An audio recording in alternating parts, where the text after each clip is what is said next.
My name's Bianca. And I'm Kim. Welcome to Her Presence. On this podcast, we talk about spirituality and mindset, but in a way that is real, embodied, and lived. This is about women rising, turning their pain into power, and building themselves up whilst building their lives.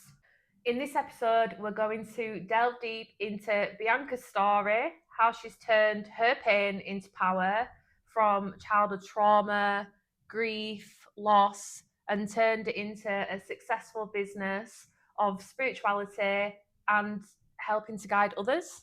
This is something that we've been planning for a while, but we thought it was really right to share our stories because the whole point of this podcast is for women to share their stories, their truth, without feeling like they're going to be judged, without feeling like they can't hold back. And we're really going to set the mark today with that, aren't we, honey? We're just going to expose everything, all secrets. We've got so much trauma. Boo-hoo, no, joking. Yeah, we have. But if we want anyone else to come on and express their lives and what they've been through, it's only right that you start with us first. Exactly. Before we continue, today's episode has themes of violence and abuse, so please listen with care.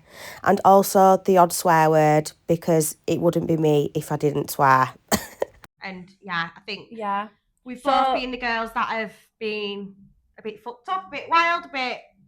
And then just found our moment. We found ourselves. We really fucking our found presence. ourselves. We found our presence! Yes, honey! I love it!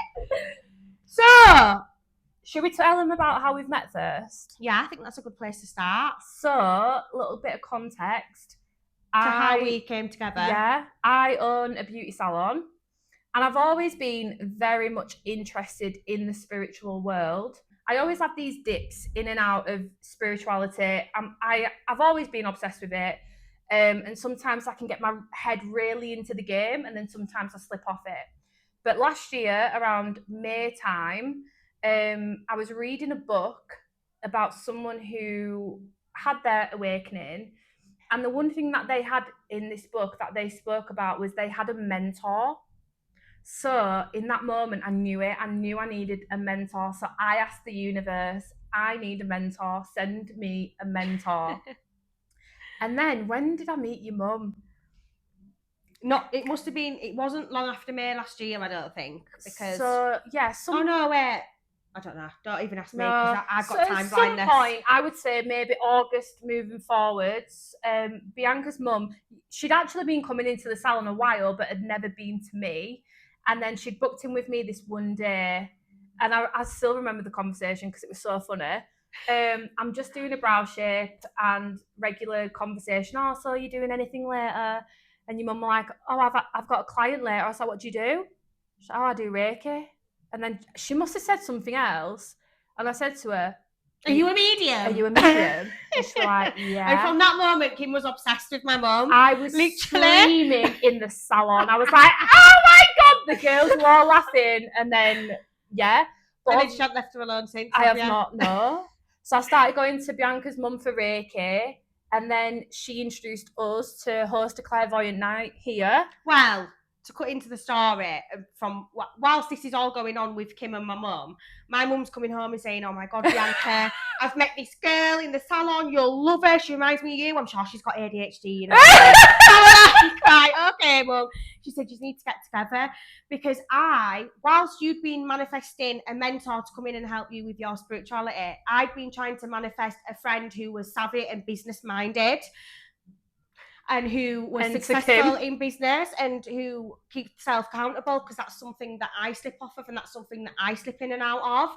Like the spirituality, boom, boom, boom. But when it comes to the business and the really... I didn't know that, you know. I told you this. Did you? I told you this because remember I put a status about how I'd been listening. So Kim was on a podcast. I signed up to something called the Beauty Growth Academy, and I was listening to one of her podcasts, and I didn't know this was you. But I listened to an episode that you was on, and I remember following your page and thinking, I want to meet that girl. I really want to meet that girl. And I found your podcast found your episode really inspiring.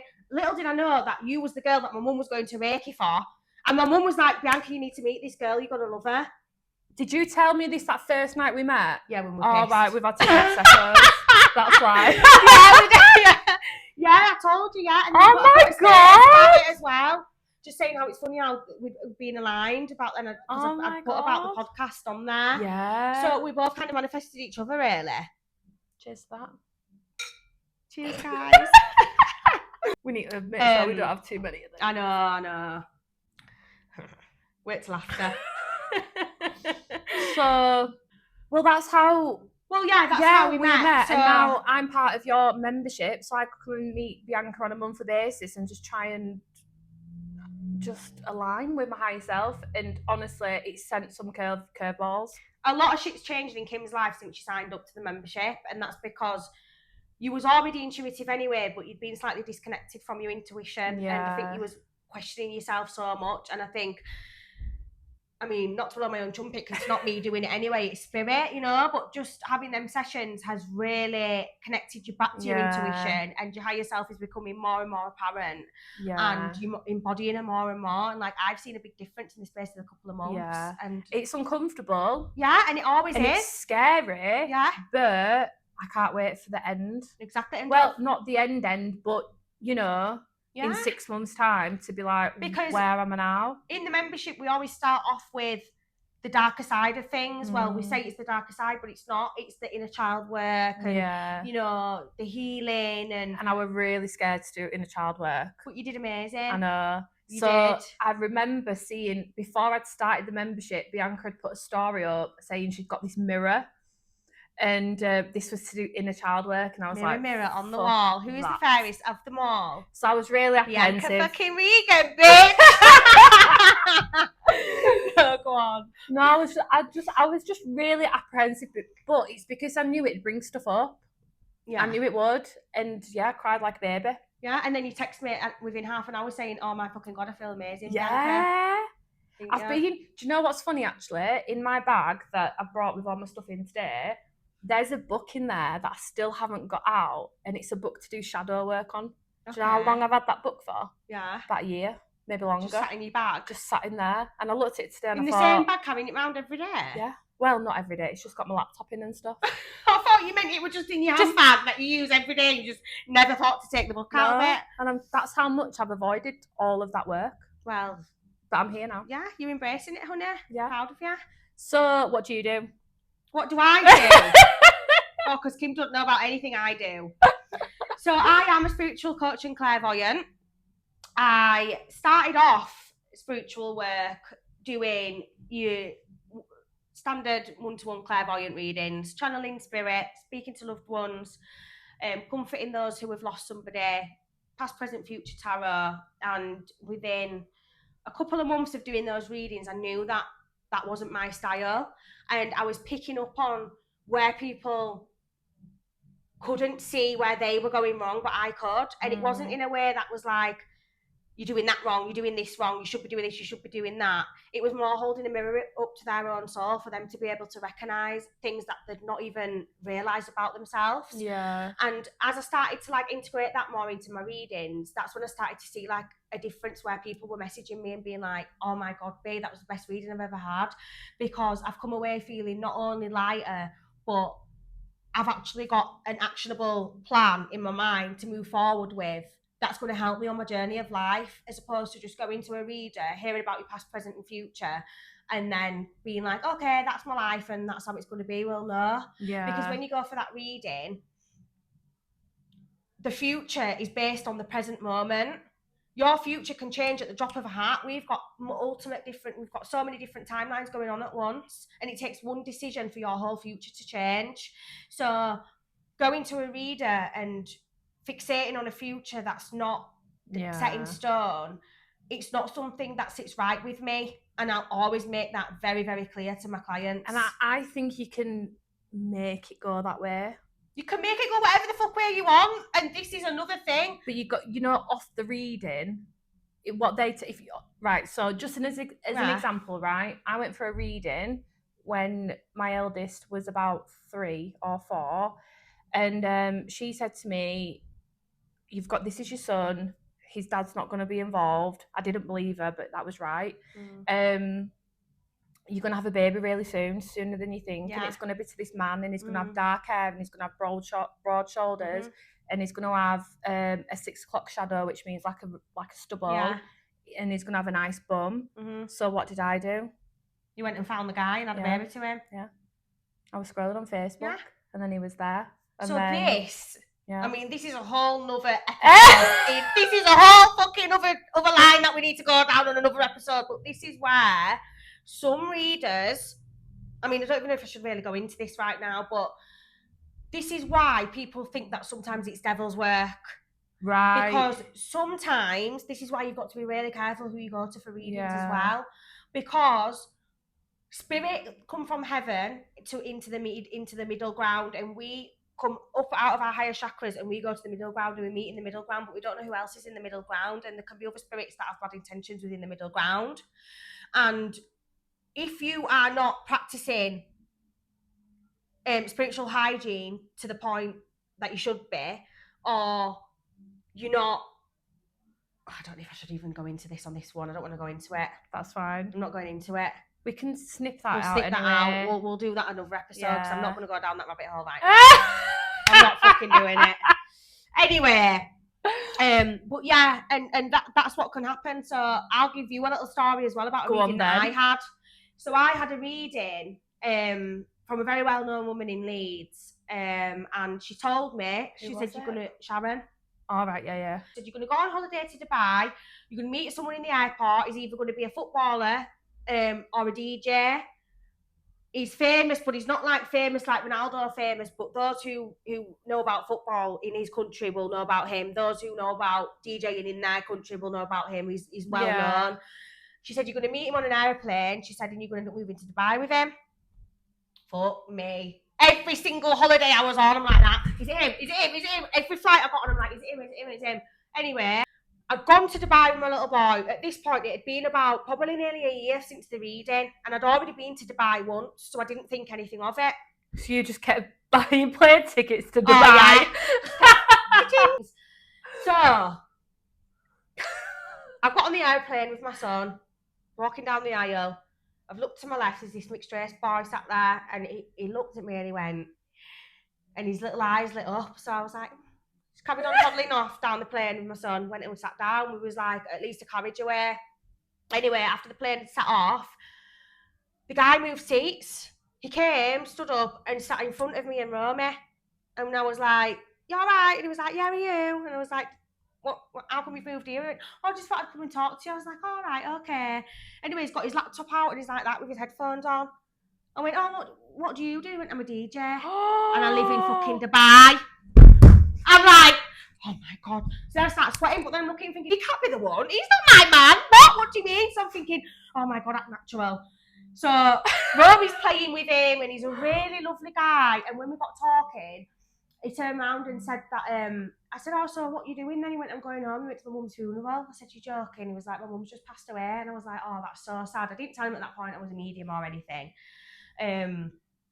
And we swapped numbers and he seemed like a really lovely guy. We swapped numbers and we was going to meet up, but obviously he just lost his mum. And I just said to him, look, I said, you know, you've got a lot on your plate. It's not the last time we'll see each other. I'm sure we'll speak again. And he was like, okay, I understand. And yeah, you're probably right. And that was that. That's it? That's the end of the story, babe. That's the end of the story. Obviously, he's still in Dubai. Have you spoke since? I think we've had no, I don't know. Did he ever text you? Yeah, he texted me, and then I think I replied, but we didn't text each other again. Oh. I know. But he's still out there. Hopefully he's watching this podcast. Call me! I want to know what happens. But yeah, I know. And I think, and I was listening to a podcast not long after, and it was about how, we can be set up for someone, but something can happen out of the control, and it can put you on a different timeline, and maybe that's what's happened. Obviously, his mum just passed away. Yeah. Well, you never know. That might not be the end of the story. It might not be the end of the story. I'm back and forth from Dubai all the time, and I'll be moving there, so you never know. She's not moving there. You're coming with me. You're packing up your whole family and come in. Okay, bye, Jack. So yeah, so it you know, they do pick up on things and it can happen. But also another thing, if I'd have put loads of pressure on that and been texting him and messaging him and whatever, I could have really fixated on that. Yeah. So I know, like, It's a blessing and a curse getting a reading because it can get yeah, your hopes up. I definitely prefer the readings you give me. Yeah. Massively. I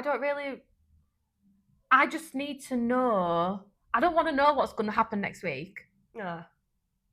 I don't know what I want to know, but whatever you tell me, I like. But the thing is, Kim, we don't focus on your future, do we? We focus on the present because we know what the future's going to hold if we focus on the present. And like when I look at being with my daughter's dad, and I know it was like, yes, it was in a reading, but equally when his face popped up, I was like, is that the guy? So I might have made it happen in a way, but also it was definitely meant to happen. Right, okay. No matter so what happens is, if you are supposed to meet someone in this lifetime, you will meet them no matter what. And what you'll find is, when you do meet them, there could have been so many other ways that you could have met. There'll be so many different coincidences and synchronicities, and you'll sit and have a conversation and you'll think, fucking hell, like, for some reason we were supposed to meet. My son's dad, where do I even start with the story? So his dad dated my mum when they was about 16 years old. Before she knew my dad, before I was alive, obviously. And he were in love with my mum, and my mum didn't really like him. That was that. Years down the line, before my mum's even met my dad, his dad's mum lived on the same street as my grandma, my dad's mum. So they all grew up together on the same area, and his dad and my dad ended up rivals on the estate. So that's the second connection, okay? His grandma and my grandma were friends, they used to speak. That's the third connection. They lived on the same fucking street. Then, not only that, but he used to go to, my uncle did a breakdancing class in Hyde Park. That was his thing, and all the kids off the estate went there. All my cousins went to breakdancing with Romy's dad and his brother. They all grew up together.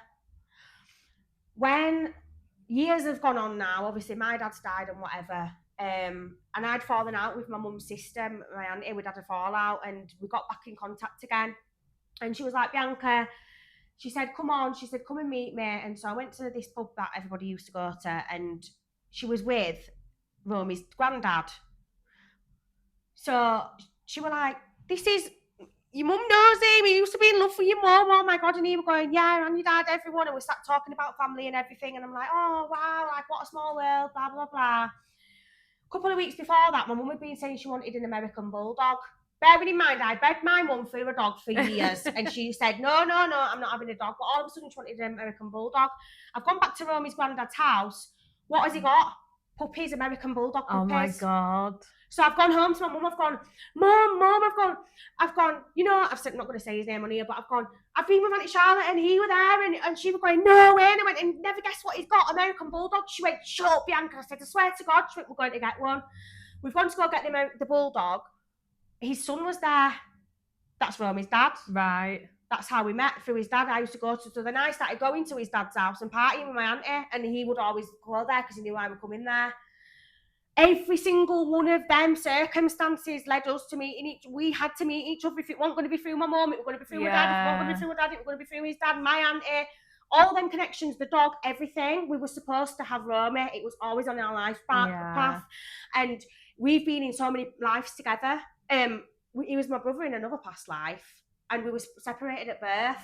So I think that we come into each other's lives to teach each other lessons by being pulled apart. Because it wasn't like quick. It wasn't like we was together. It was very, very quick. The universe wasn't letting it happen. It wouldn't let it happen. It's like it forced us to be together and forced us apart. I'll go a bit more into the story later. Thank God Romy did come along because he saved my life. Aww. He really did. So obviously that's just a little bit of an insight into your relationship with your son's dad, but even I don't really know the depths of your childhood. I know little bits, but just explain to me what actually happened. Well, so I lost my dad when I was 7 to murder.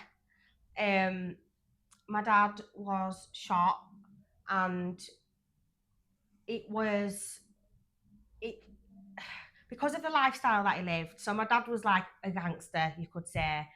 But everybody that knew him, he was known as like the Robin Hood because he was so good to his community. And even though he did what he did, drugs, guns, all that shit, he looked after his own. He was loyal. He was loving.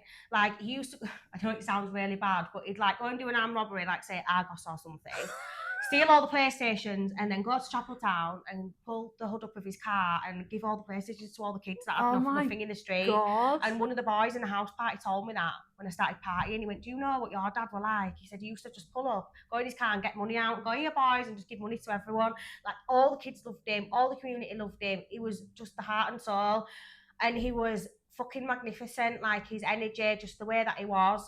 But you live by the gun, you die by the gun. And what was he like as a dad to you? Amazing. He was literally, I used to sit in his car thinking about it today, and like he'd have his music on, and I'd be like sat, and I felt like I was in a music video. Like, I'd be like, I used to go into school and be like, my dad's the strongest dad in the world. And I really believed that, and he treated me like a princess. His friends had to sit in the back of the car, and I was like in the passenger seat, and everybody knew what it was like. I could have anything that I wanted. My auntie used to call me Veronica Salt. She hated me because I was so fucking spoiled. He'd put me in head to toe designer.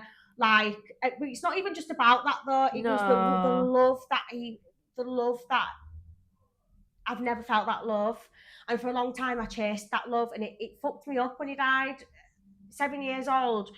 When Romy turned 7, it was really hard for me because I used to look at him and just cry and think, is that how much of a baby I was when my dad got murdered and shot and dead? Like, I remember getting the phone call. I still remember the day now. I remember asking for my dad all day. Can I go to my daddy's house? I want to go stay at my daddy's house. Daddy. And my mum was like, I can't get hold of him, B. And we'd been to Meanwood, we drove home, and I refused to get out of the car. I would not get out of my auntie's car. And my mum was in the living room, and we just seen her, like, through the curtains, just drop to the floor. My auntie was like, "Come on, Bianca." And we ran in, and she was just like, "Your dad's dead." And I was like, "What?" And I just remember I had a picture of him on my wardrobe. I had loads of pictures of him on my wardrobe. I was obsessed with him. And I just remember ripping the picture off the wardrobe and just, like, screaming and crying. And I just couldn't believe it, Kim. I just couldn't believe it. I couldn't believe he were gone. And I couldn't comprehend it because I was so young. And I'd say things like, well, on TV, when they use them things to bring people back to life, why couldn't they just bring him back to life? Why couldn't they do that? I don't understand. Like, why is he dead? And I don't think I believed it until we went to the morgue and I saw him laid there dead. And even then, I thought he was going to jump up and say it was all a joke. Like, I was waiting for him to get off the... I remember going over and kissing. I could still smell the smell. I could feel it. Like, I went over and I kissed him on his cheek, and his nose were like that because he'd fallen on the floor and he'd been dead for 3 days until my uncle went and found him. Yeah, 3 men went to his house, and I can see it though, Kim. I know what happened. I can see it. Really? I can see how it all planned out. Like, I can see him going to the side of the conservatory and shooting him, and I can see they hit him there, and then he got on the stairs, and they shot him again, and they hit him on the stairs, and then they shot him again at the top of the stairs. But my dad was that much of a gangster. He had a gun in his top drawer upstairs in his bedroom, and he had an emergency button at the side of his bed, and he always used to say to me, because he knew we were going to die. He knew, and he used to say to me, if anything ever happens, if you hear a loud noise, if anyone comes or you're scared or anything, you always press that button. And what did that button do? Set massive alarms off in the house. So that's why I think he was running upstairs to either obviously get his gun or to press the button. And don't forget as well, I'm hearing about all this. I'm 7 years old, so I'm piecing it all together anyway. I'm hearing about it all, and then I'm going into school, and I'm like, how the hell do you ever explain that to children, that you think everybody else is normal and your dad's this big bad gangster that's been shot dead? How do you explain that? But to you, it's just your hero. Yeah. So in the newspaper, the report that we got, when I'm jumping from like section to section here, but when I got a little bit older and I had Romy, I inquired to reopen the case, and I asked them to send me the case. And it came through the door, and it was about that big of paperwork. They just saw gangster and didn't even fucking do anything. They didn't see him as a loving dad. They didn't see him as someone that the community loved. They didn't see him as a man that had been brought up with ADHD, with 6 other siblings, didn't have a pot to piss in. My grandma wasn't a good mom.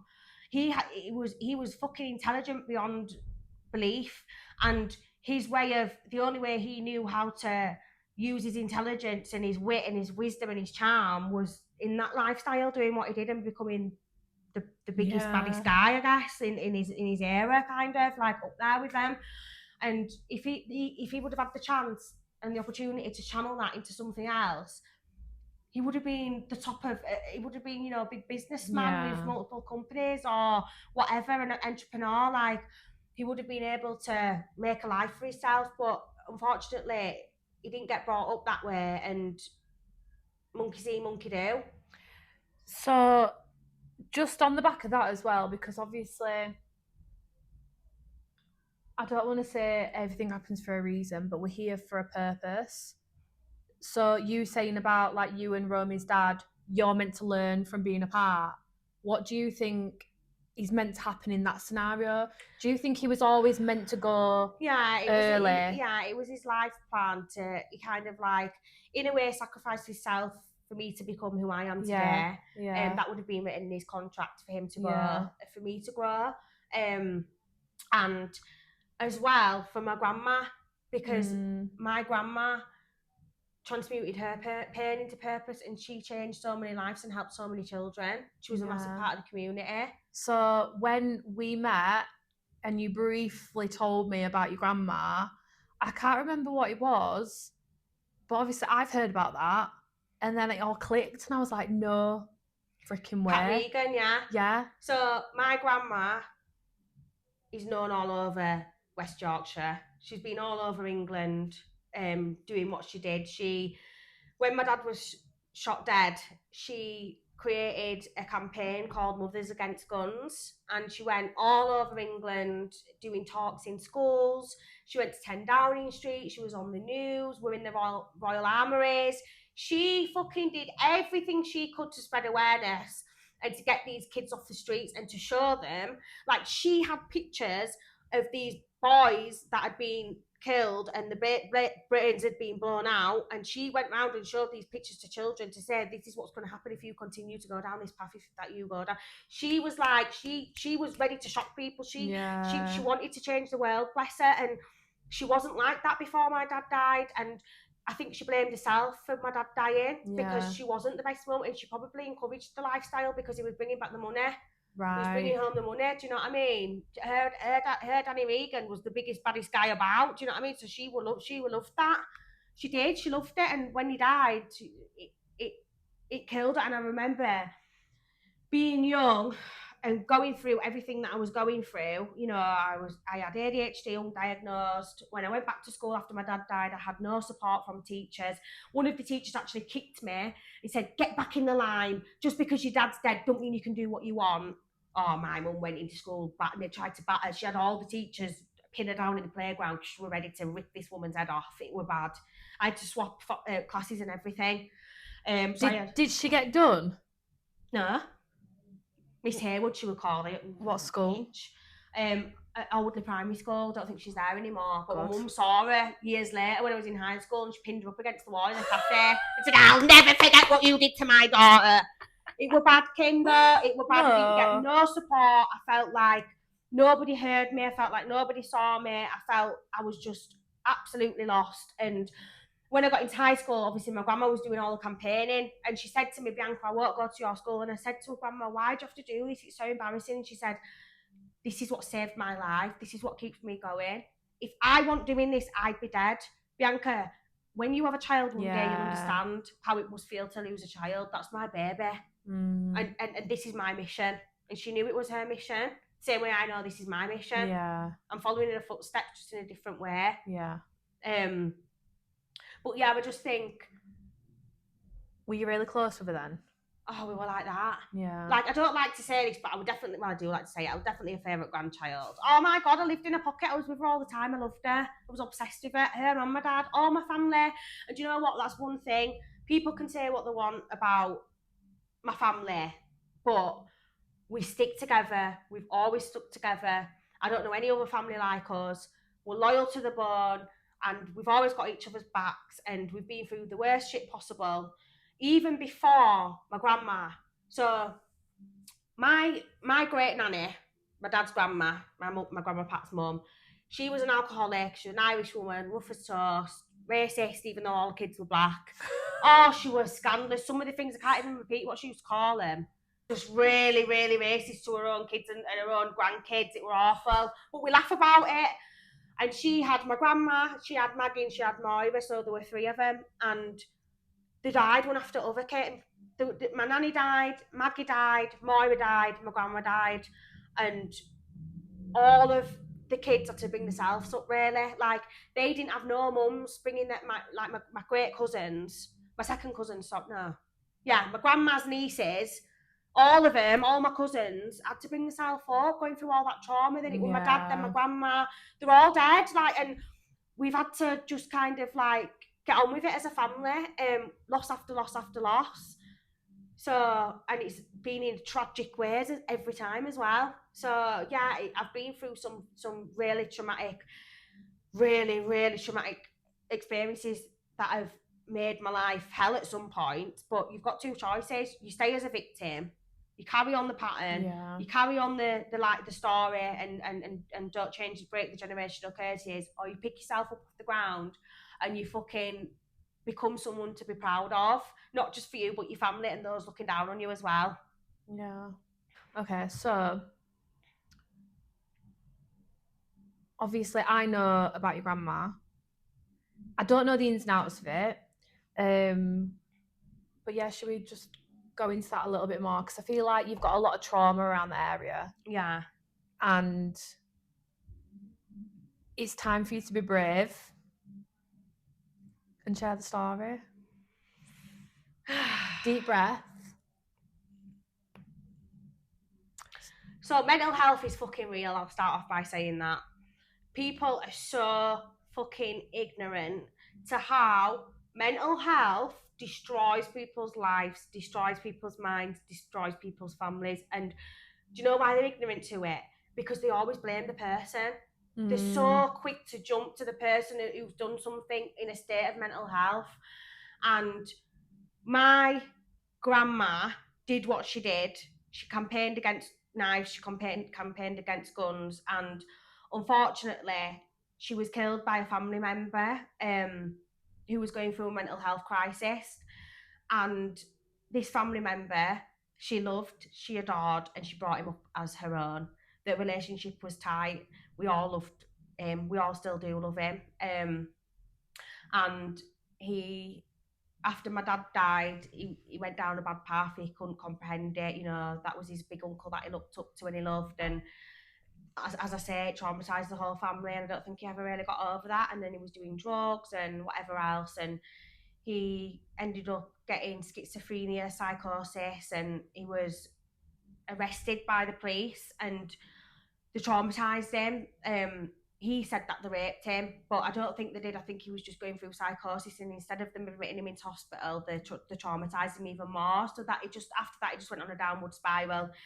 And my uncle got a call to say, you know, he's not well. We've seen him. He's running about, whatever. So my grandma went and got him, and she was like, "We're taking you to the hospital."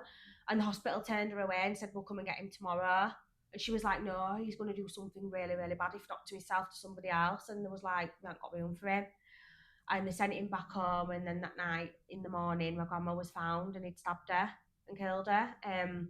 And he never really got better for a long time, because when you do something like that, every time you start to get better, you remember what you've done. Yeah. And I remember, God, once again waking up to be told that someone were dead. And I just knew, like, I turned to my side and my mum stood over me and I went, "Who's dead now?" She went, "It's your grandma." Just when she told me what had happened. And I had a picture of him holding me as a baby in my room, and I ripped it up into shreds. And within 15 minutes, and we're talking a 13, 14-year-old girl, I could comprehend by one conversation with my mum that he wasn't well. Yeah. When he saw my grandma, he saw a demon devil. Like, you know when people take drugs and they trip and what they're seeing is real? that is what's going on in someone that's got schizophrenia. It's like you all of a sudden now turning into a devil demon and trying to kill me and me having to defend myself. I don't know that it's you. Yeah. And then imagine coming round from that and realising what you've done. Yeah. It's hell. Like, it's fucking hell. And I could understand that. And after I ripped the picture up, I remember being like, trying to put the picture back together, and I never felt any hate from him. No. I never did. Like, I just didn't. And I know my grandma, like she said, like now she'll still say it. She loves him. She cares about him. She would have never wanted anyone to think any bad of him because it wasn't his fault. And she took him in that night, and I think she knew what he was going to do, to be honest. I do, and she would have still done it again. Yeah. Even if she got her life back today and the same scenario happened again, she would have still done it again, because that's what you do for family. And she loved him. But yeah, so I just think growing up was one fucking trauma after another. Ended up in really abusive relationships after that because, well, I don't know why. I think I just didn't. Is it not? So when you're telling me all this, it's so crazy to hear of this cycle that's running through your family, which is a lot of loss, whereas mine is a different cycle. That everything you're saying to me now, I can relate to, but in something else. So I think that's one thing that I always say, Kim, is I haven't had a bad life. I've had bad things happen in my life. Yeah. I've had a loving, supportive mum.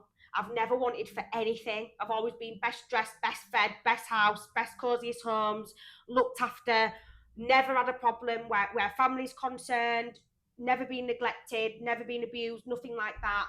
I've just had traumatic things happen. I've lost so many people. I've lost so many friends. I've lost so many family members. Grief, something that I've had to relive over and over and over again. Obviously, even the grief of my baby father walking out on Romy when he was 3 months old, that was grief again. That because he went ghost mode for a full year, no contact at all. And it was like having to relive that grief again. So it kind of became a thing of all I knew. And I thought, I'm not doing this anymore. I'm not letting out externals control my life anymore and how I feel. And everything changed. So let's rewind a little bit. So you've lost your grandma. And then what would you say happened after that? So I lost my grandma. And do you know what? It's actually funny because I always say my grandma put herself inside me after she died, because before my grandma died, because I hated myself and my life so much, I hated everybody else. And because I felt like no one loved me and understood me, I thought, well, I'm just going to be a bitch anyway because nobody cares about me anyway. And I remember going back to school after I had time off after my grandma had passed away, and like my friendship group had changed. There was people that wasn't like in the popular group in our group now, and I thought it gave me a reality check, and I thought, is this what happens when I'm away? Everybody comes together, and it made me like give my head a wobble and think, this isn't the way to be a bitch. This is not how like I shouldn't be like this. Like, I'm not like this. This isn't me. It don't feel comfortable. I don't want to be like that anymore. And from that moment, I changed, and I was a lot more loving and a lot more. I was real me then. I just felt her energy coming to me, and I changed. And I've always been dead compassionate towards others and just loving and kind. Don't get me wrong, I can still be a bitch. Like, if someone needs put in the place, they're getting put in the place. If someone does me or my son wrong, I can turn into the devil. We've all got that temper in our family, Kim. But that's what gives us our drive and our passion and our courage. And this is why you have to balance your light and your dark. You have to integrate your dark. You have to shake hands with the devil inside you and become friends with it, because you can use that. And this is where when people start to go into spirituality, they think they've got to be all running around the fucking field in flowers and hippie vibes, and we love everybody. No, you don't need to love everybody. So you don't have to be like that. If anything, I would say now I'm on this journey, I've got more boundaries. Yeah. Way more, but I've got way less patience. Yeah, and so it should because be. I know my worth. Exactly, babe. And fucking cheers to that! And this is where people get it twisted. And they need to realise, like, I will trigger so many people the way I go on. They'll probably think, who does she think she is? And I'd say, I think I'm Bianca fucking Regan. Because you've got to be like, you've got to embody your energy of who you are. We have been conditioned to be pushed down and pushed down and pushed down, that we can't have a voice, that we can't be sassy, that we can't be loud, that we can't have an opinion. It's all bullshit. It's been made like that on purpose. Women rule the world. Like, we are goddesses, and we need to stand up and be in our power, and that's where I am right now. So I've come full circle. I've gone from someone who's been traumatised, who's been anxious, who's been depressed, who's seen no way out, to someone who is fully fucking higher self-embodied and is absolutely smashing life, emotionally, spiritually, mentally, because I worked hard on myself, Kim. Love it. I worked fucking hard on myself. So should we go into where the spiritual journey started, or should we go back to Romy? Well, Romy is where the spiritual journey started. There we go then. My little boy. So I, obviously, drugs, partying, reckless sex, didn't give a fuck about anyone. We're doing what I wanted to do in my late teens, early 20s.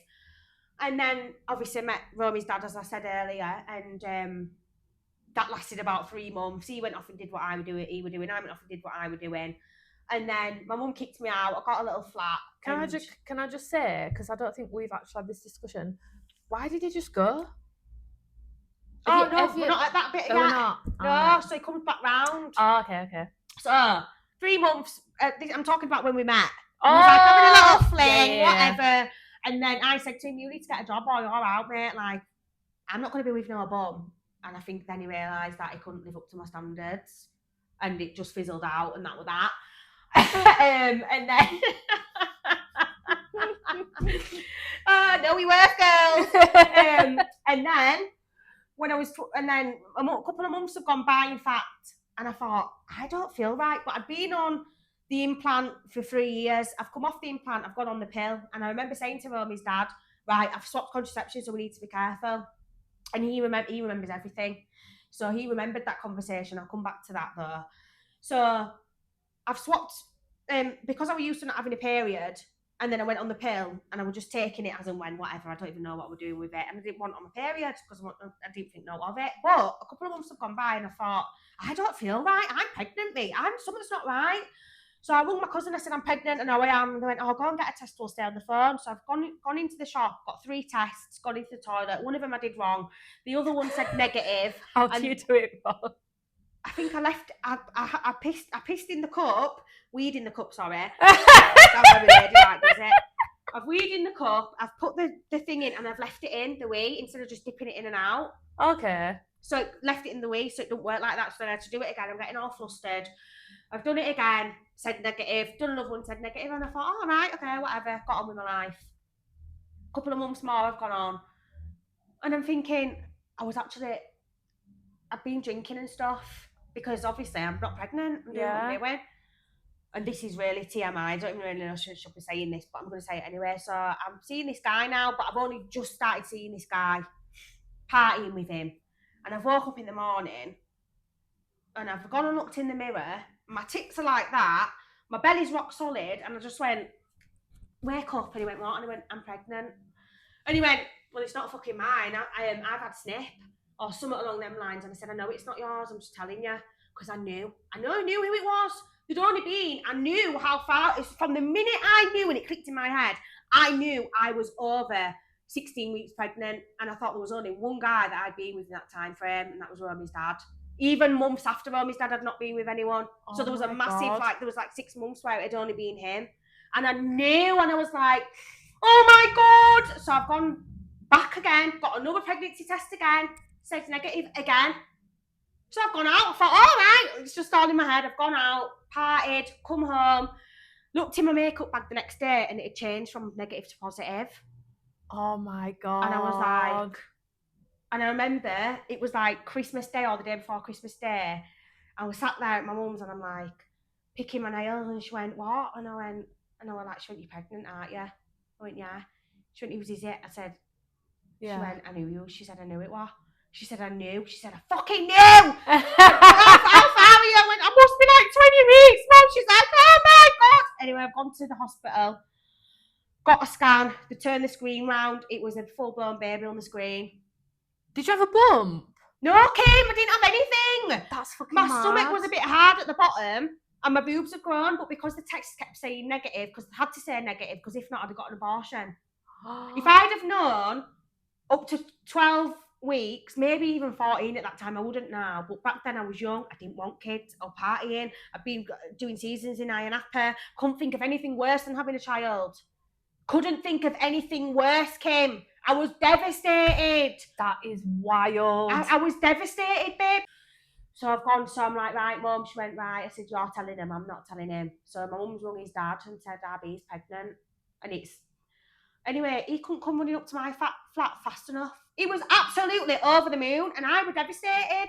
So imagine, this has gone on, right? He's come up bright-eyed and bushy-tailed, absolutely buzzing. I'm fuming about it. And then within a few weeks, his family's all asking for DNA tests. Don't forget, back in the day, his dad and my dad were rivals. So he had a chip in his shoulder, but me and my family, we didn't give a fuck about that. I didn't care. My family would have took him in as their own, and so would I. Like, regardless of whether he would have been me and him together or not, which to be honest, I didn't want to be with him anyway. Don't get me wrong, there was one point where I thought, well, maybe we could make this work. Like, obviously, I've got a baby now, I want him to have a dad. And because my dad was such an amazing dad to me, and I felt like he was, I expected that from him. And he couldn't offer it. No. He's 21-year-old, I was 22. He was still young, he's immature. He got wrapped into what everybody else were telling him to do.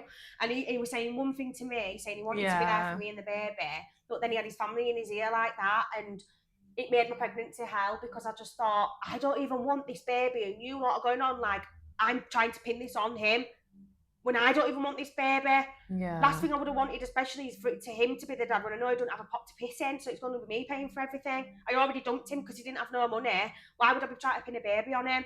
So this went on for my whole pregnancy. 1 minute he was thinking, then back and forth. Then it comes to the day that I go into labour and I ring him and he comes to the hospital. If I hadn't been through enough already, I post a picture of me and him on my story. I get a message off a girl. Ain't that so-and-so's boyfriend? I went, what? He went, yeah, it's so-and-so's. I said, send her my number. I said, why didn't you tell me you had a girlfriend? I said, it's very invasive. You coming here and watching me push your baby out my bits and you've got a girlfriend. I don't think that's very appropriate. So I slapped him across his face. He said, get out. This is in the hospital. Slapped him across his face, told him to get out. I thought, I knew you shouldn't be here anyway. Next thing, got a message off the girl. Oh my God, I can't believe this. He's been telling me that they don't know if the baby's yours, blah, blah, blah, blah, blah, and I'm pregnant. I went, what? She went, I'm pregnant. So I've had my pregnancy hell. I didn't want the baby anyway. Baby father's fucking wishy-washy as hell throughout the pregnancy. His parents have been nothing but evil to me. His mum was so evil and nasty to me. I've never done a thing wrong to the woman. She was horrible, evil woman, proper narcissist, because she couldn't stand my strength, Kim. Yeah. She wanted me to be like, okay, yeah, I'll do the DNA. Yeah, I'll give you what you want. Do you know who I am? Bianca fucking Regan. Exactly. And my family would not have that. My cousins were going, and my cousin seen him in the pub and said, my family bowing down to you? Come on now. So she hated us. She hated it. How my family are and how I am, you're family to me now. Do you know what I mean? Like, they could have been family to me, and that's how I kind of wanted it to be, but it wasn't supposed to be like that, because he was supposed to teach me independence and I was supposed to teach him strength. Unfortunately, he's failed and he'll have to go on to the next life and the next life and do it again. But he taught me my independence, and thank you for that. So I found this out now. So I'm like, I'm crying on the hospital floor because I can see what's going to happen. I thought my son's going to be knocked off the pedestal. No one's going to give a fuck about him, and it's going to be all about this other kid. And that's what happened. 3 months later, we get into a big fight outside his mum's house. His mum's come out attacking me. I'm swinging blows. This is back when my mind could not take it. And he never saw her. He just cut contact from that moment. He just would not answer his calls. He would not answer my messages. He just would not. And I had to be getting, and then a few months later, because there's only 9 months between. So when Romy was 9 months old, his dad hadn't seen him for 6 months. I'm getting sent pictures of Romy's dad with another baby, or playing happy families. Well, my son's growing up without a dad, and it absolutely broke my heart. It was nothing to do with the boy. I never wanted the boy. It was my boy. Like, how can you, as a man, turn your back on your son, your firstborn son? Fuck me. Fuck what anybody else thinks. Come and get your son. Come and do what you need to do for your son. He won't come to my house. He won't come and get anyway. When he turned 1, he started seeing him again. But since then, it was just wishy-washy, up and down, on and off. And now Romy doesn't have a bond with him, and he doesn't want to see his dad. No. And that's on him. Because whilst I was bringing up my son and doing everything that I could for him, he was off having other kid after kid after kid. And Romy never got that bonding time and that one-on-one time with his dad. And up until still now, like, you've got to remember, Kim, I've grown up without a dad from the age of 7, so all I wanted was my son to have a relationship with his dad. I have tried so hard to get my son to see his dad and accept his dad, and my son's not having it. So I said, right, let's do mediation then, because you need to build and this is what men need to understand. You have to build your relationship with your child one-on-one, separate away from all the noise, especially when you're fucked up. You can't just come back into the life and drag your kid into an environment that's got loads of other kids running around, everybody, and then you're not even spending one-on-one time with that kid, so he doesn't know you. He doesn't know you, and you don't know him, because you haven't taken the time out. But he won't do the mediation anyway. No. So he's lost his chance again. But the reason why I'm telling this story, and the reason why I'm telling every single part of it, is because hopefully, if someone's out there listening, a girl that's been in my situation, that's currently in my situation, and who is just clinging on to, please, just one day, is he going to change? Is he going to step up? He never was meant to step up. No. Because you were meant to step up for yourself and learn your lessons that you needed to learn from that situation to grow as a person. Leave him where he's sat. He ain't growing. So you mentioned how Romy saved your life. So let's go through that. After the darkness of it all, and after the depressive days, and after, don't get me wrong, oh God, I loved Romy as a baby. He was such an easy baby. I used to take him to baby sensory. We used to go to little baby classes, and I did just get on with it. So I think at one point I'd created a story in my mind that the pregnancy and the first year of his life was hell, but it wasn't. Because when I actually think back, even though I felt depressed inside, I didn't show that to my baby. I got up and got on with it and did what I needed to do. And we had so much fun together. But I started hanging around with people that I'd gone to school with off the estate and stuff, because I'd moved to Moortown, and they weren't the best crowd. I'm not slagging anyone off, because I made some... Actually, the best friend that I made out of them all, it's not even funny, the best friend that I made out of them all died in a car accident. And from that moment, that's what kick-started my spiritual awakening. I remember being told that she'd died. She was the most beautiful, kindest soul you will ever meet. We used to say she had a heart of gold. And when I got the call to say she'd passed, it was trauma all over again. And I remember going to the estate and being outside of mum's house, and I remember a sister pacing up and down saying, how long was she there? She was suffering because she got found at 3 o'clock in the morning. And I heard someone went like that in my ear, and they said, no, it was quick. And I went, no, it won't, it happened quick. And I knew, and that was the first time I'd fully heard spirit, and I knew. It was like I could feel her, like I knew that it wasn't. And then when they got the postmortem, it said she died instantly as soon as the car hit the tree. She was gone. And from that moment, everything got really, really, really intense. And then I feel like it's just trauma after trauma after trauma, but I'm just telling my story. A few months after that, we lost my best friend's dad. I'm going to get him on the podcast actually to talk about that. And my son used to call him Granddad.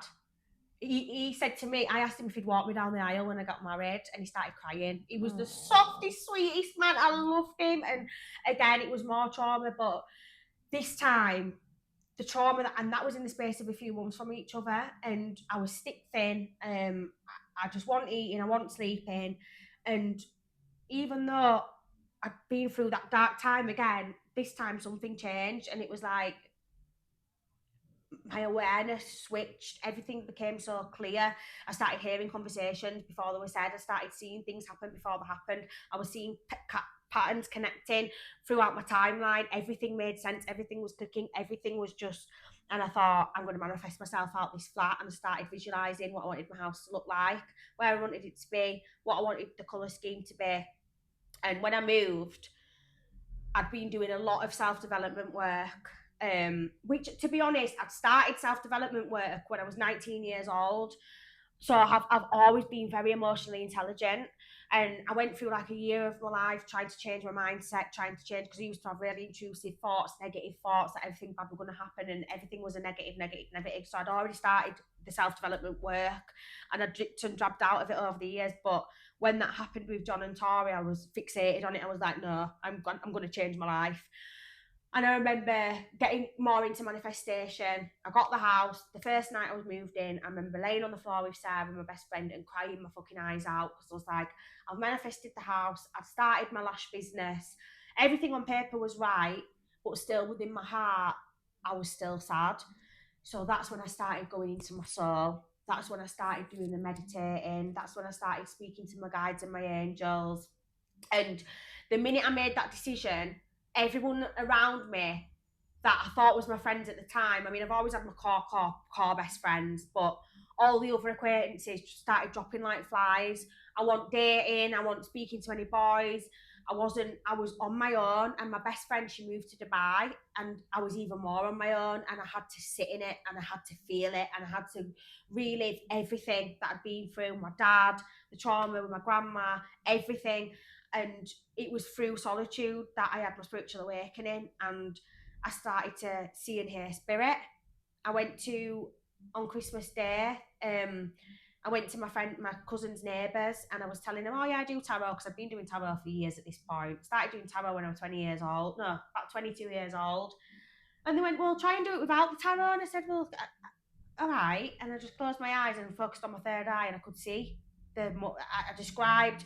I said, I can see a woman and a man. The woman's skinny, the guy's a bit fatter, the man's nasty, he's got a really bad energy, scary, the woman don't like him, blah, blah, blah. And everything I said, they were sat there like that.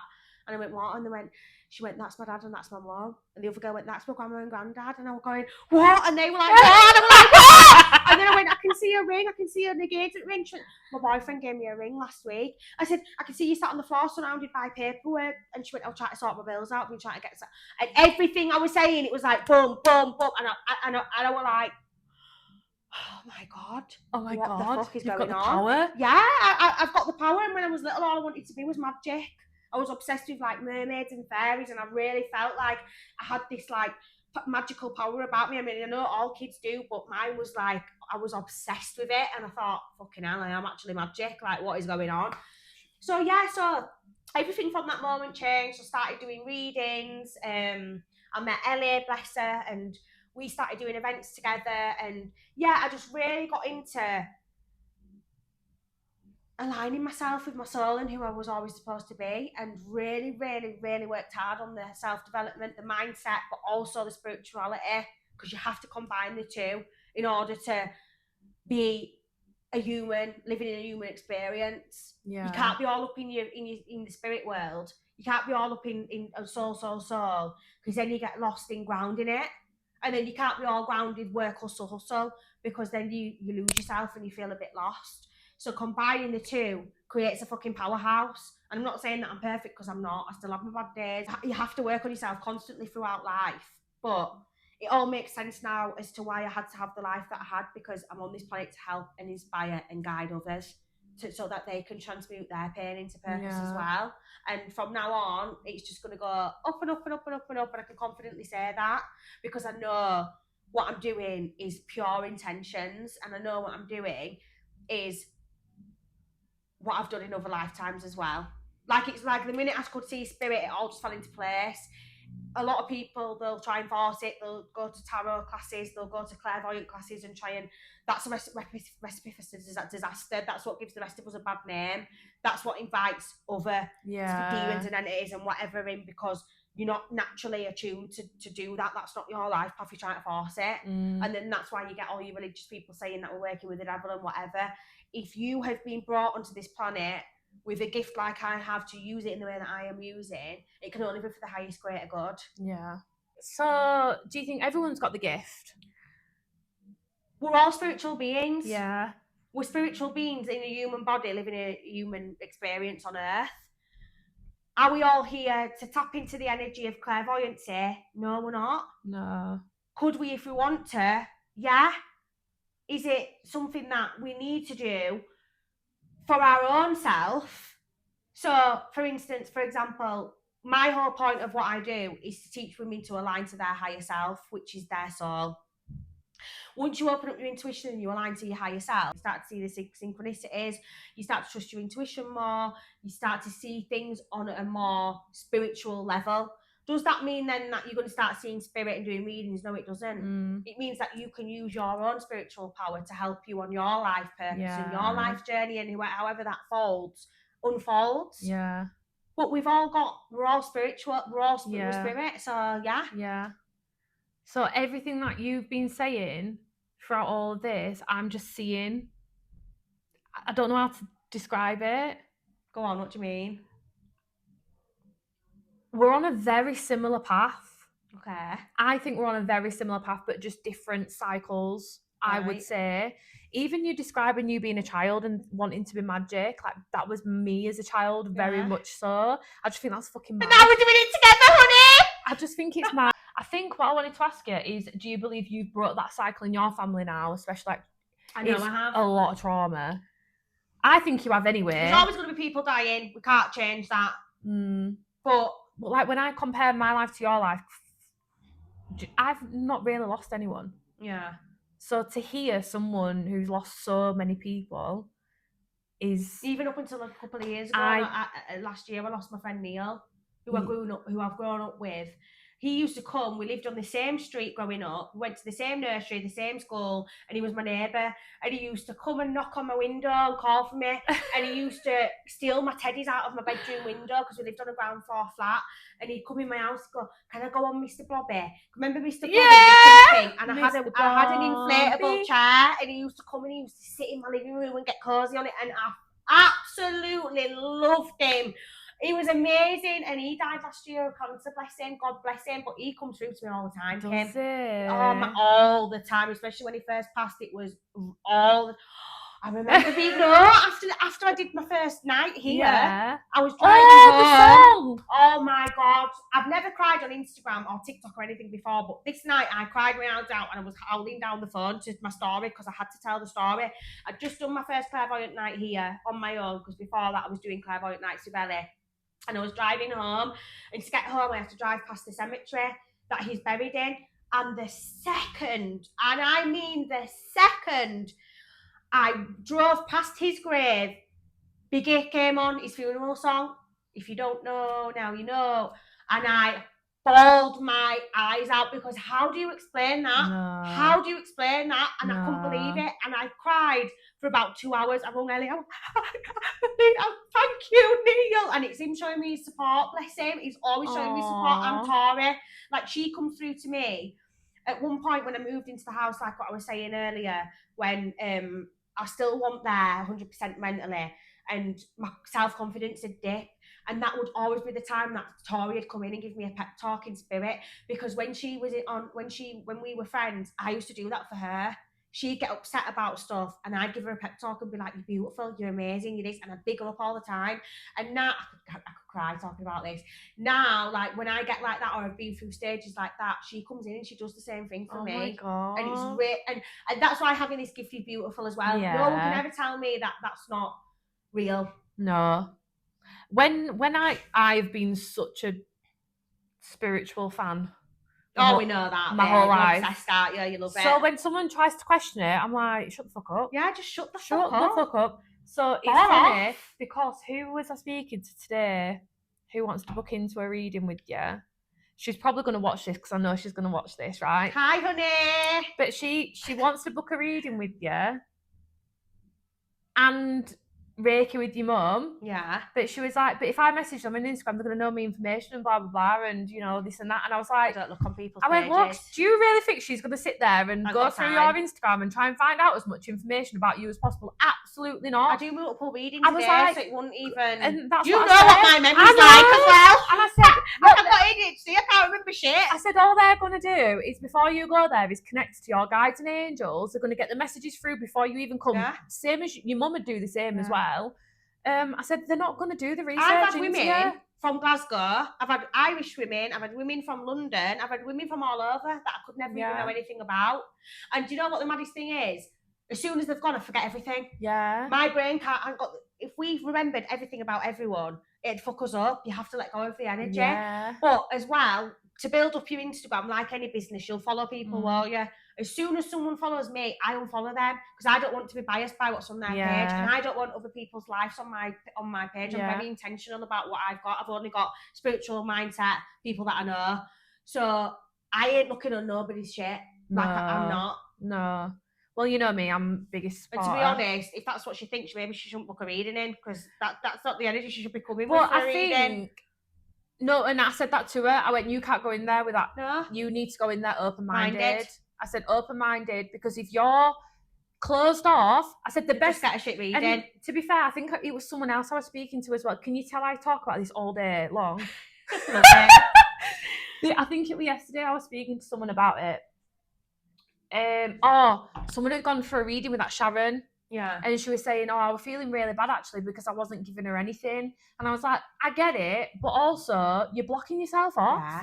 I said, if you're going in there not wanting to give an ounce, you're blocking yourself off. It's energy transfer. So it's anything water, energy. There's a flow, ebb, flow, up, down, in, out.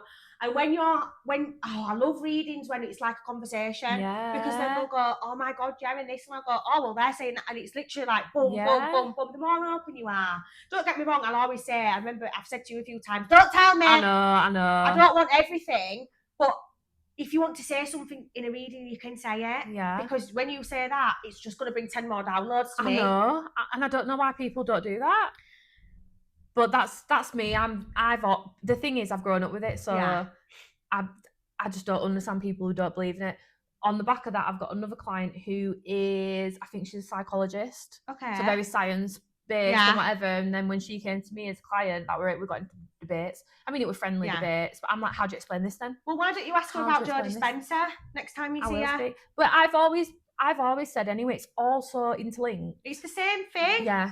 It's everything he teaches and everything he lectures and everything he talks about. When he teaches people to Kundalini awakening, but he teaches it in a scientific way. Yeah. Everything they talk about is spiritual. What I find mad is from a young age, no one's ever told me this.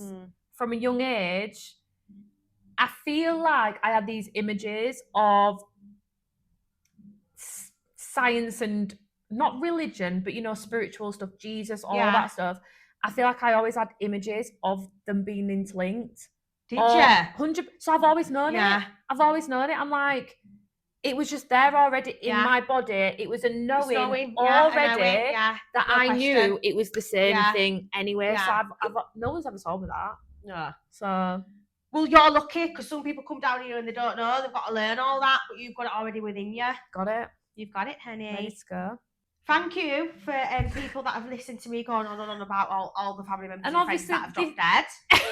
I really appreciate you for listening to my trauma. This is all about, like we say, turning pain into power and looking at your journey and the fucking pain. Bitches, if I can do it, you can do it too. We need to, as a collective now, focus on women empowerment, turning our pain into purpose, and reconnecting with our higher self and living the life that we're supposed to come down here and live. We are not doing it anymore. I'm not listening to no victim. I'm not doing it no more. I'm not listening to no victim mindset people. I'm not listening to no negative ass people.